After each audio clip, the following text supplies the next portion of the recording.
I'm sorry about that. My daughter is a med student, and it looks like she's really busy with her studies, my mother-in-law apologized. On the day of the engagement party, there was one empty seat on my husband's side. Noticing my gaze, both my mother-in-law and father-in-law came up to apologize, looking quite sorry. That girl, I told her to come. My husband Kenneth also expressed his frustration towards his sister and apologized to my family. My family and I just smiled and said, "Don't worry about it." Relieved by our reaction, my mother-in-law said, "We hope you can get along well with our daughter too." I nodded in agreement. Yes, of course. At that time, I didn't think too deeply about it. I assumed that since my in-laws and husband left a good impression, his sister would be the same. My name is Holly, 33 years old. Kenneth and I had just registered our marriage 2 months ago. We're planning to have our wedding ceremony sometime next year. Around the same time as the engagement party, my mother fell ill and was hospitalized, so I wanted to wait until she fully recovered to have the ceremony. She had always dreamed of seeing me in a wedding dress. Until then, I decided to enjoy my time as a housewife. Before getting married, I worked as a doctor at a hospital. However, I lost my balance of mind and body due to the busy life, causing problems in both my work and daily life. Although I had patients under my care and couldn't leave immediately, I eventually quit the hospital upon others' advice. Perhaps a large hospital wasn't the right fit for me. During the time I was feeling inadequate and embarrassed about my career as a doctor, I met and married my husband. Raised in an ordinary family, he was surprised to learn I was a former doctor but looked at me as a person, not just a doctor. "I'll work hard to keep you smiling," he would say, diligently going to work every day. For such a husband, I devoted myself to cooking and housework. Thanks to him, I can now live my life with a smile.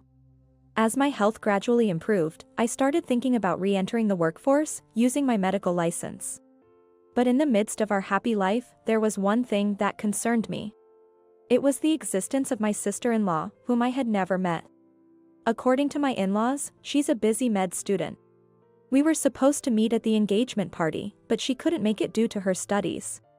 It seems she passed her exams in one shot, so she must be quite capable. Since my husband and I registered our marriage around the same time as the party, we completely missed the chance to meet her.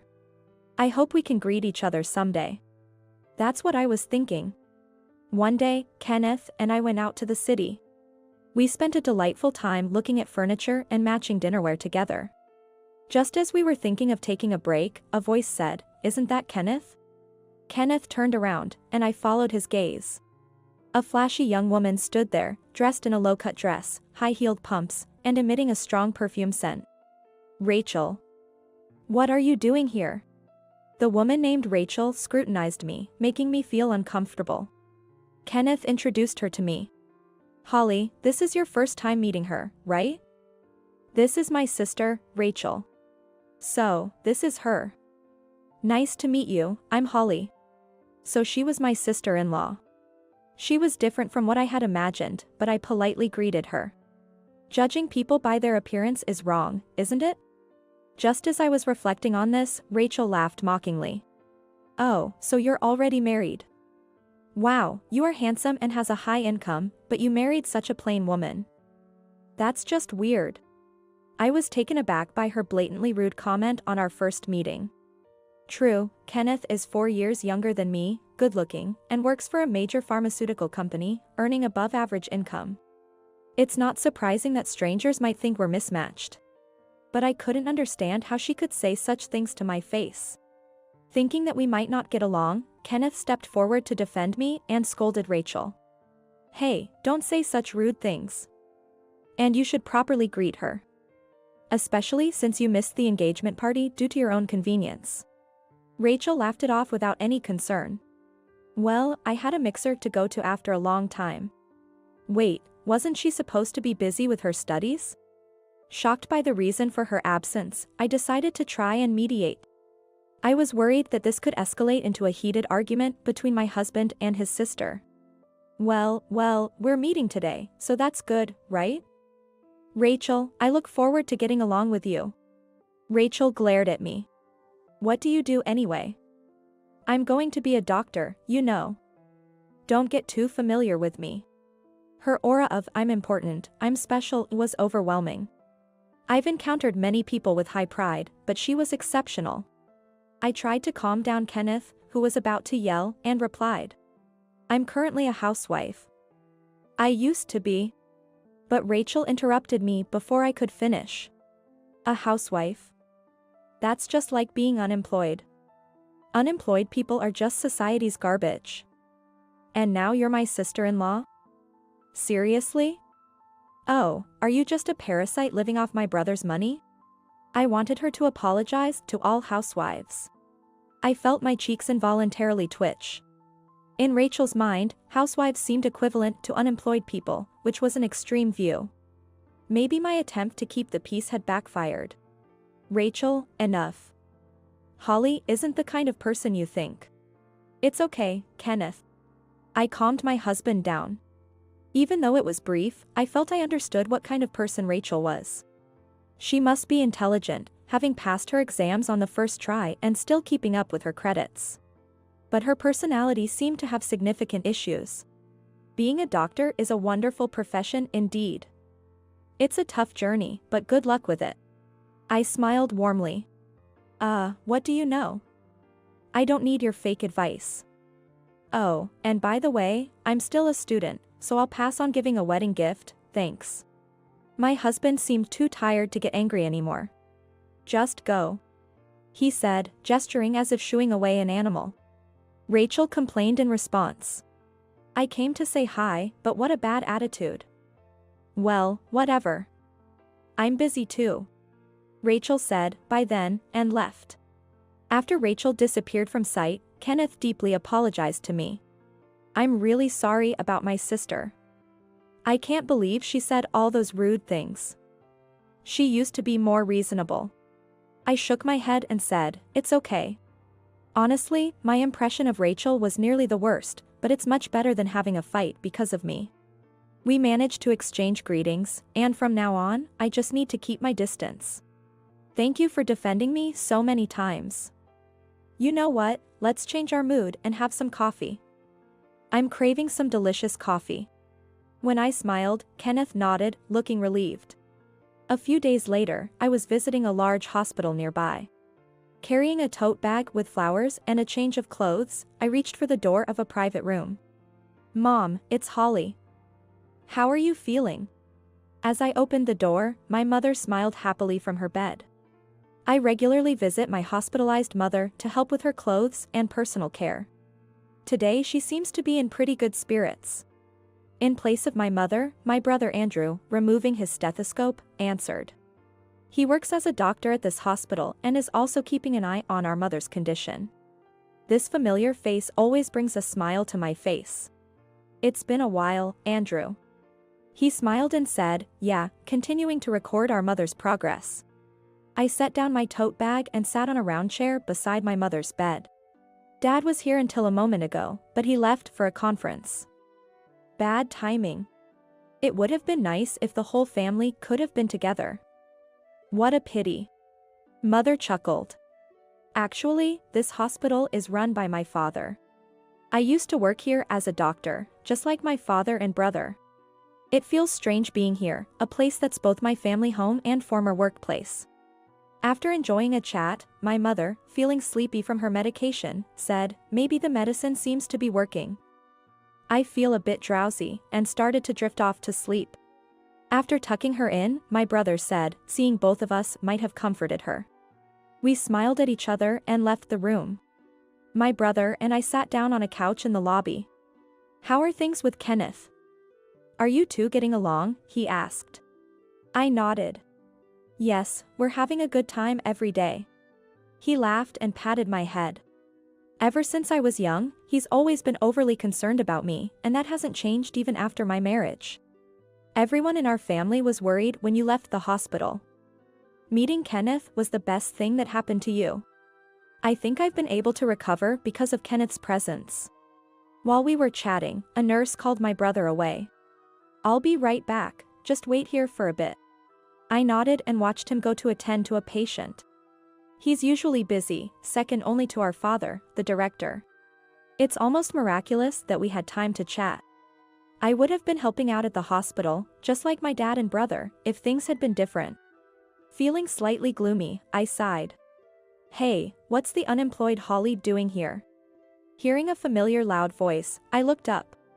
There was my sister-in-law, Rachel, looking down at me with a malicious smile while I sat on the couch. I was irked by her emphasis on unemployed, but I maintained a smile. Hi, Rachel. I came to visit my mom today. You know, we're in a hospital, so it's better to keep your voice down. Feeling uncomfortable at this encounter, I inwardly groaned. Rachel ignored my subtle hint and continued to speak loudly. Wow, your mom's hospitalized? I came here for a clinical training today, Rachel said. From her attire, I had somewhat guessed that might be the case. It's not unusual, considering she's a med student at a nearby university. But I wish I hadn't run into her. Even so, her appearance is a bit off. I discreetly glanced at Rachel's outfit and couldn't help but feel dismayed. Though not as extreme as the last time we met, her makeup was still flashy, and her loosely tied hair was casual. I wonder if she understands, though there's hardly any time to fix up her appearance. When I worked as a doctor, I wore makeup too, but I always prioritized cleanliness and kept it subtle to not discomfort the patients. Doesn't anyone advise her on this? Glancing around, I noticed several medical students and doctors from this hospital, who were my former colleagues, looking pale and uneasy behind her. Most of these doctors are my former colleagues, and the medical students, upon being whispered to, seem to realize that I am the daughter of the hospital director. To them, Rachel must appear as a reckless med student offending the director's daughter. Concerned that Rachel's loud voice would be disruptive in the hospital, I tried to suggest moving elsewhere. Rachel, please keep your voice down, it's disturbing. As if on purpose, Rachel exaggeratedly sighed and interrupted me.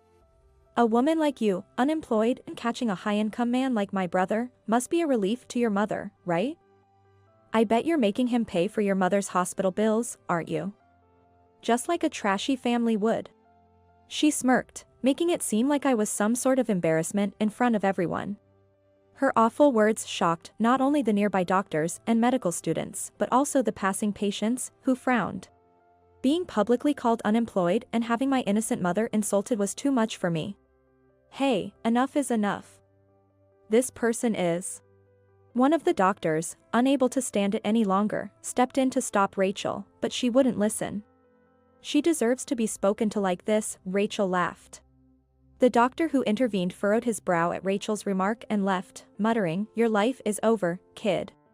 Rachel seemed clueless about what that meant. Then, my brother Andrew, who had finished his work, came back. Seeing me and Rachel face to face, and the strange atmosphere around us, he looked puzzled. Ah, Andrew. Rachel's attitude changed drastically with Andrew's arrival, and I was taken aback. She was the epitome of putting on a facade. She changed her tone and started cozying up to my brother. I couldn't help but notice that even her facial expression seemed to alter. Andrew is young, talented, and handsome, even from a sister's biased view. Being the successor to our father, he's quite popular. I instantly realized that Rachel was aiming for him. Holly, what's going on? Andrew asked me by name, to which Rachel glared at me. Andrew, are you close with her? Calling a doctor at her training site by his first name.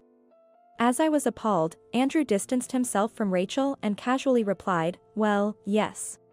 Rachel, apparently unhappy with his response, persisted annoyingly, "But she's married, you know? You weren't aware of that, right? Andrew, you're popular, you should be careful." Her sugary, nasal voice was irritating. She seemed to mistake me for a rival aiming for Andrew. I know. She's my sister, after all. At Andrew's words, Rachel's actions halted. What? What? I struggled to contain my laughter at Rachel's stunned expression. While my Rachel stood there dumbfounded, the medical student who had intervened earlier whispered in Andrew's ear. He was likely explaining the whole situation. Andrew's expression turned stern in an instant. Wait, so Holly is the daughter of the director of this hospital? As Rachel looked confused, I nodded. Yes, I'm his daughter. I originally worked here as a doctor. I had to quit due to health issues. Now, I'm recovering and temporarily putting my efforts into being a housewife. Rachel turned pale at my words. I heard from Kenneth that she was hoping to get a job at this hospital. She must realize now that after insulting my mother and me, and with my brother hearing it, her chances of employment here are bleak. And so are her dreams of marrying into wealth. I glanced at Andrew's profile and smiled inwardly. She's unbelievable as a person. Andrew muttered quietly. It seems he never had any interest in Rachel in the first place. Rachel seems to be quite excellent as a medical student, I continued. At my words, Rachel visibly flinched. To easily label people as social garbage or belittle them, that's a problem not just as a doctor but as a human being. Unless you realize what that problem is, you're not qualified to be a doctor. Reflect on that. The people around nodded in agreement with my admonishing tone. Lectured by me, whom she had mocked, and disappointed by Andrew she admired. It must have been a series of embarrassments for her. However, I didn't want her to become a doctor as she was. Doctors not only bear responsibility for lives but also need to empathize with people's hearts, I believe. Huh? I don't get it. Feeling uncomfortable with the atmosphere, Rachel turned and ran away in a hurry. Don't run in the hospital. Ah. Scolded by a passing nurse, surprised Rachel took a spectacular fall.